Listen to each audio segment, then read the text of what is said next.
Assalamualaikum dan salam sejahtera saya ucapkan kepada Cikgu Fitri Syahwani dan juga rakan-rakan guru sekalian. Hari ini saya akan membuat simulasi pengajaran dalam kelas berdasarkan subjek RBT, Reka Bentuk dan Teknologi tingkatan 1. Okey, mari kita mulakan. Assalamualaikum kelas. Okey, duduk semua. Okey, sebelum kita mulakan kelas kita pada hari ini, siapa masih ingat apa yang telah kita belajar pada kelas yang lepas? Ya, siapa boleh jawab? Betul, gaya visual lakaran. Okey, gaya visual lakaran ni terdiri daripada berapa? Terdiri daripada dua. Yang pertama, rendering. Betul. Lagi, yang kedua apa? Kesan cahaya dan bayang. Betul. Okey, siapa tahu apa itu rendering? Proses untuk menghasilkan lakaran objek nampak lebih cantik dan realistik. Okey, kesan cahaya dan bayang, siapa boleh terangkan? Ya, betul. Kesan cahaya adalah keadaan di mana cahaya itu memancar kepada objek, dan bayangan pula adalah bayang pada objek itu sendiri. Okey, sebelum kita teruskan, sebelum kita mulakan kelas, sila buka buku teks Reka Bentuk dan Teknologi, muka surat 92. Okey, kita mulakan. Subtopik kita pada hari ini, kita akan belajar 4.1.3, iaitu lakaran asas produk dalam bentuk 3D berdasarkan lakaran 2D. Betul. Lakaran asas produk dalam bentuk 3D berdasarkan lakaran 2D. Okey, sebelum tu cikgu menunjukkan gambar aja. Okey. Ini siapa dapat tekan ni? Ini objek apple. Dia dalam bentuk lakaran apa? Siapa boleh jawab kelas? Dalam bentuk lakaran 2D ataupun 2 dimensi. Betul. Okey, yang ini pun apple juga. Dalam bentuk lakaran apa kelas? Lakaran 2 ke 3? 3 dimensi ataupun 3D. Okey, satu lagi gambar. Okey, yang sebelah sini. Ini adalah contoh lakaran apa kelas? Contoh lakaran 2 dimensi. Di sini lakaran 3 dimensi. Okey, betul. Pandai. Okey, siapa tahu apa itu lakaran 2D ataupun 2 dimensi? Ada yang boleh beritahu cikgu? Kelas? Okey, betul. Lakaran 2 dimensi ataupun 2D ialah lakaran bentuk asas yang perlu dikuasai oleh setiap pereka bentuk. Okey, siapa yang berminat ataupun bercita-cita menjadi pereka bentuk, dia perlu tahu, dia perlu kuasai dahulu lakaran 2 dimensi ini. Dia kena pandai melukis ataupun membuat lakaran dalam bentuk 2 dimensi. Kenapa lakaran 2 dimensi digunakan? Untuk kita menterjemahkan lakaran tersebut menjadi lakaran yang lebih realistik dalam bentuk 3 dimensi sebelum kita persembahkan kepada klien ataupun pelanggan kita. Okey. Ciri-ciri lakaran 2D ni apa? Salah satunya adalah lakaran 2 dimensi ini hanya akan menggunakan garis di luar sahaja ataupun garis outline bagi sesuatu produk. Okey, kita lihat semula gambar raja apple tadi. Okey, ini contoh lukisan 2D. lakaran 2D hanya menggunakan garis luar saja. Ini disebut sebagai garis luar.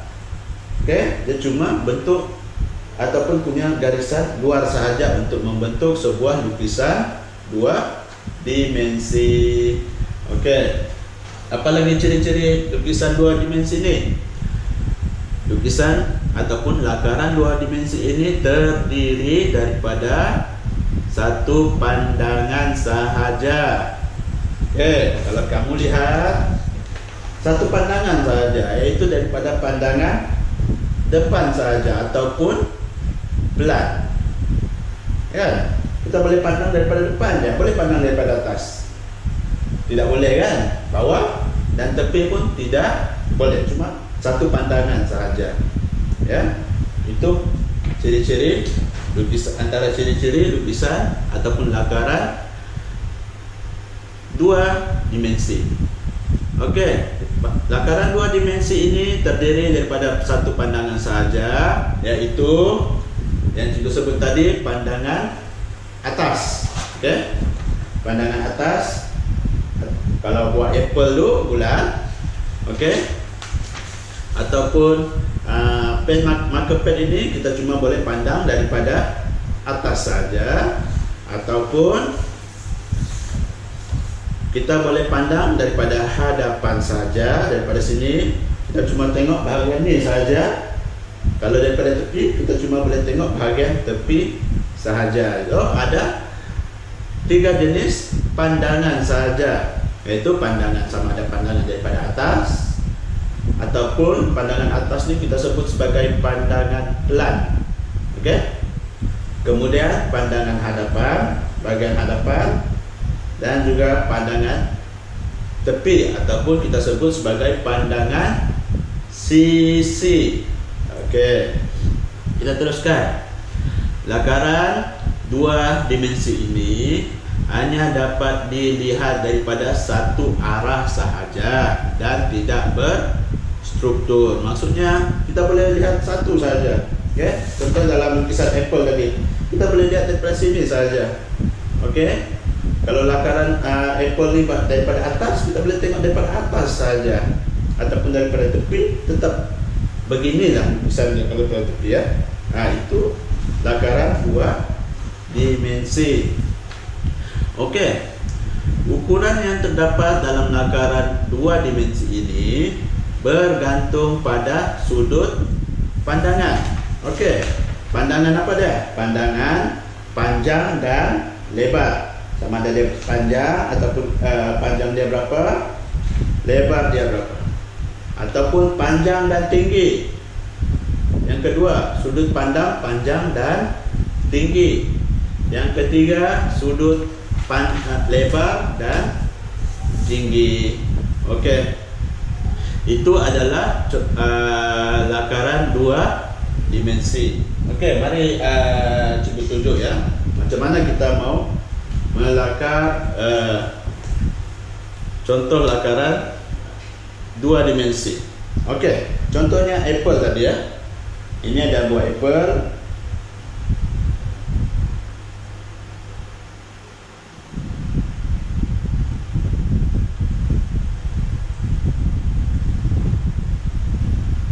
Okey, kalau kamu ambil lampu suluh, ya, ini lampu suluh lah ya. Okey, kamu pancarkan dekat buah apple tadi. Lampu suluh, buah apple tu kamu ambil torchlight ataupun ni lampu suluh lah. Kamu akan dapat bayangan yang sama.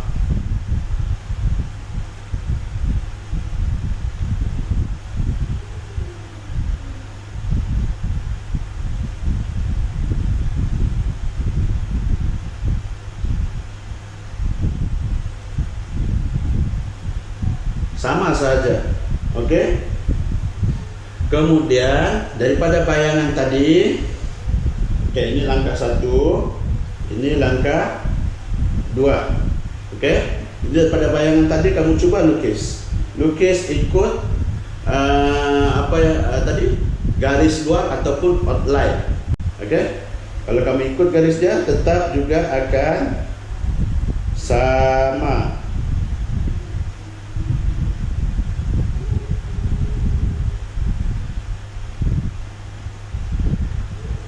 Tetap juga akan sama.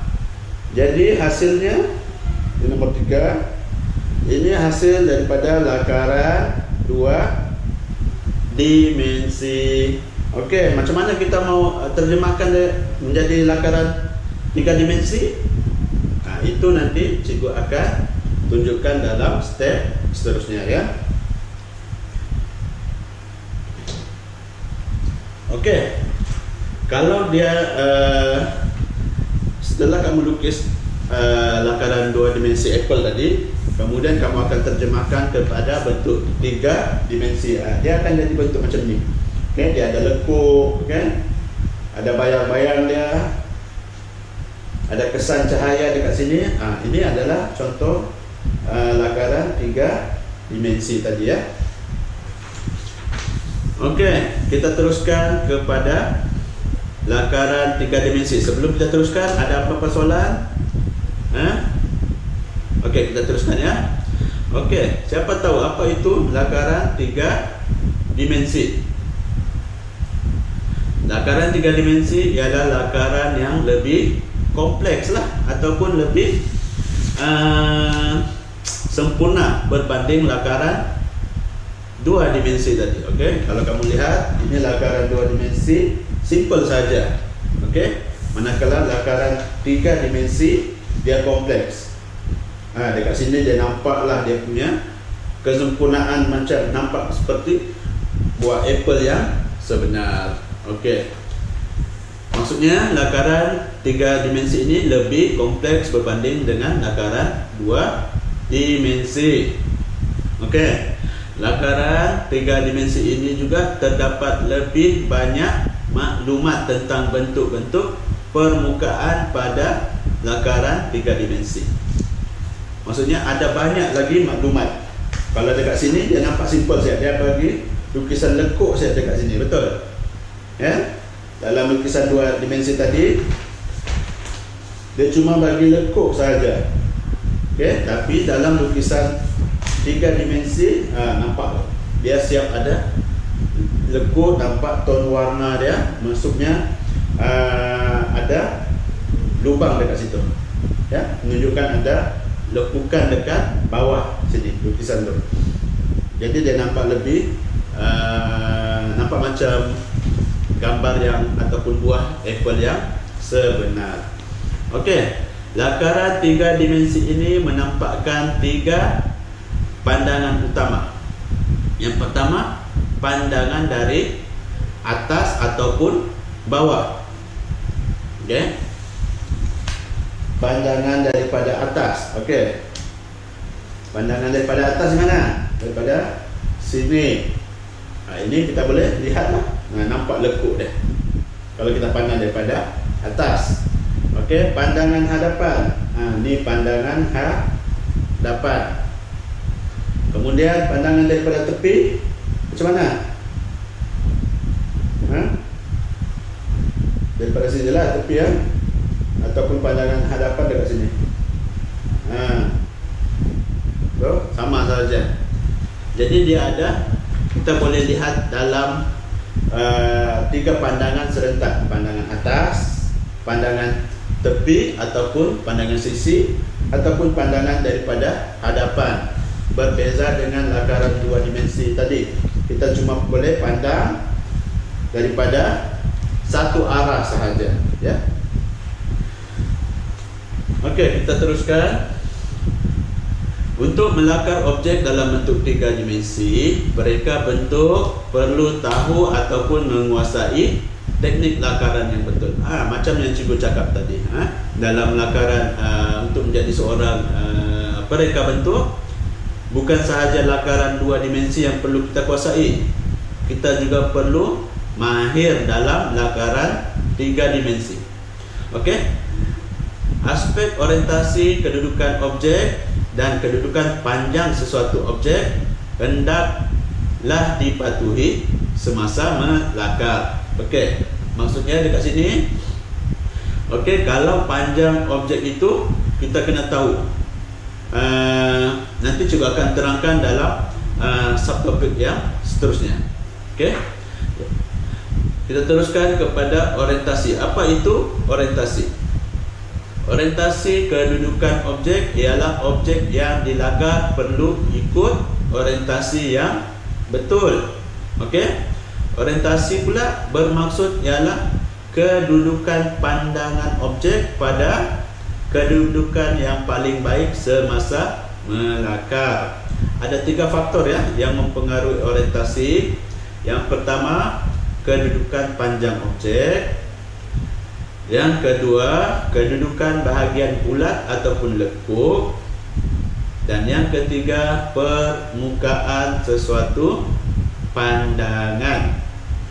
Okey. Kita teruskan. Lakaran kedudukan panjang sesuatu objek. Okey, ini yang cikgu beritahu tadi, iaitu aspek orientasi, kedudukan objek dan kedudukan panjang sesuatu objek yang hendaklah dipatuhi semasa melakar. Okey, objek yang mempunyai sisi yang panjang hendaklah dilakar bertepatan dengan pandangan hadapan. Okey, contohnya dalam bentuk contohnya ni. Okey, panjangnya sama dengan bahagian belakang. Jadi kalau kita mau lukis, okey, panjang dekat sini, panjang pada bahagian hadapan mesti sama dengan panjang pada bahagian hadapan. Itu maksudnya. Okey, kenapa kita kena buat begitu? Untuk mengelakkan daripada kesan herotan apabila melakar sisi yang panjang tetapi berada di kedudukan yang berbeza. Okey, cikgu tunjukkan ya.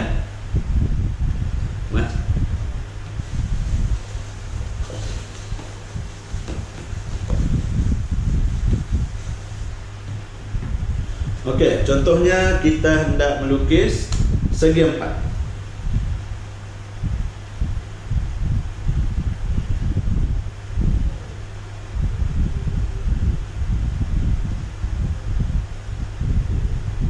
Okey, bahagian depan yang macam cikgu beritahu tadi, bahagian depan ni kena sama dengan bahagian belakang. Okey, macam mana kita melukis supaya dia sama? So,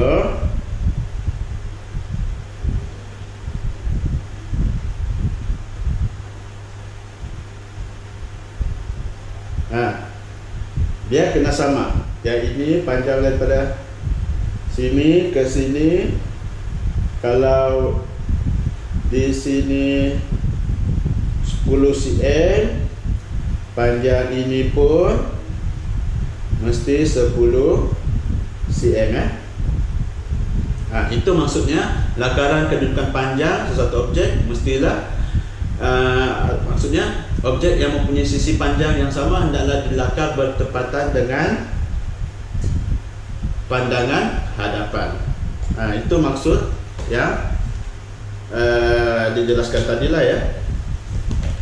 Okey, kita pergi kepada topik seterusnya, iaitu lakaran kedudukan bahagian bulat ataupun lekuk. Okey, bahagian bulat ataupun lekuk mestilah berada pada pandangan hadapan objek. Bolehkah? Kalau cikgu tanya, bolehkah pandangan lekuk ataupun bulat ni kita letak pada bahagian belakang? Boleh nampak atau tidak? Tidak boleh nampak kan? Sebab tu mestilah dilakar pada bahagian pandangan hadapan objek sahaja. Okey, seterusnya, jika bulatan berada pada bahagian kedudukan pandangan yang lain, maka bulatan perlu dilakar dalam bentuk elips. Elips, siapa tahu? Elips. Apa maksud elips? Macam mana lakaran elips? Elips ni lakaran dia nampak bujur sikit. Betul. Ya, dia tidak bulat yang sempurna, ya. Okey, lakaran bulatan dalam bentuk elips ni agak sukarlah untuk kita lukis, sebab tu dia perlu dilukis pada pandangan hadapan objek saja. Contohnya, cuba tunjukkan.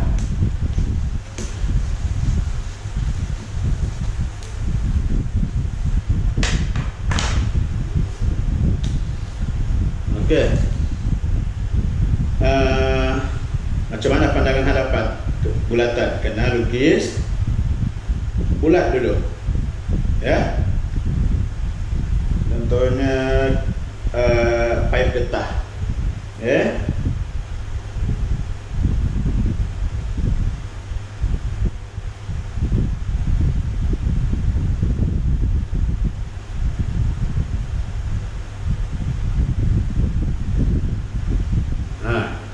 Ini adalah permukaan bulatan objek.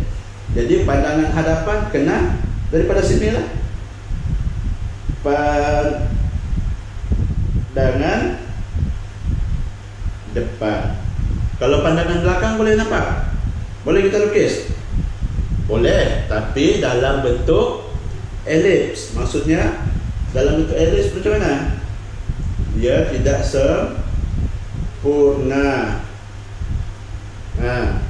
Dia tidak dalam keadaan sempurna. Saya cuba perbetulkan macam mana elips. Dia tidak sempurna. Jadi kalau lukisan 3D, dia akan ada bentuk beginilah, ya. Itu pada pandangan hadapan. Sebab tu untuk bahagian ataupun lakaran yang ada bentuk bulatan ataupun lekuk ni, dia cuma paling senang dilukis pada bahagian hadapan. Okey. Kalau pada pandangan belakang, dia kena berbentuk elips.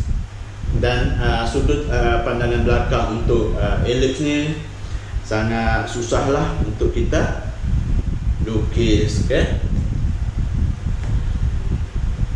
Okey, kita kembali kepada buku teks tadi, muka surat 92. Okey, kalau kamu lihat, dalam buku teks dia ada tunjukkan lakaran 2 dimensi dan juga lakaran 3 dimensi. Okey, kita ambil contoh pada pandangan ataupun pada objek apa ni? Objek tong sampah. Okey, dia cuma menggunakan sudut pandangan hadapan. Okey, sekejap, kita lukis dulu.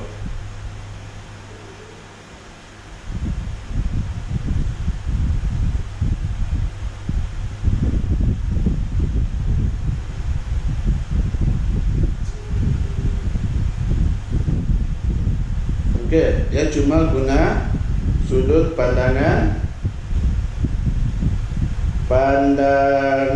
hadap depan.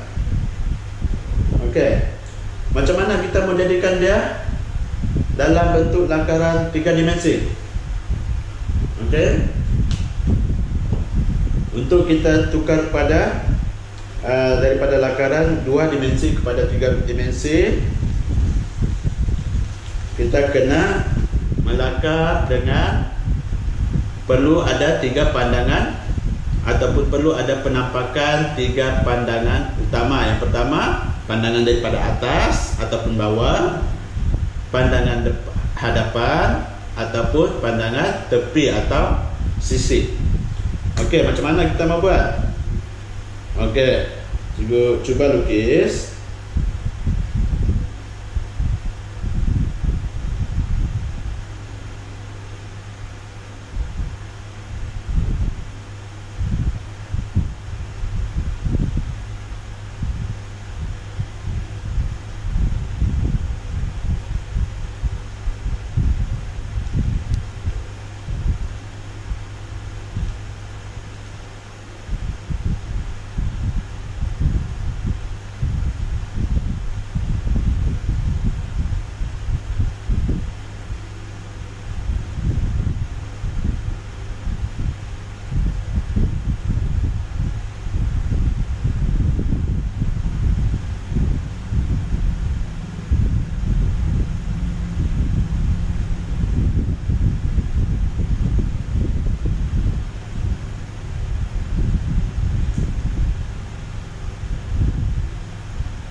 Okey.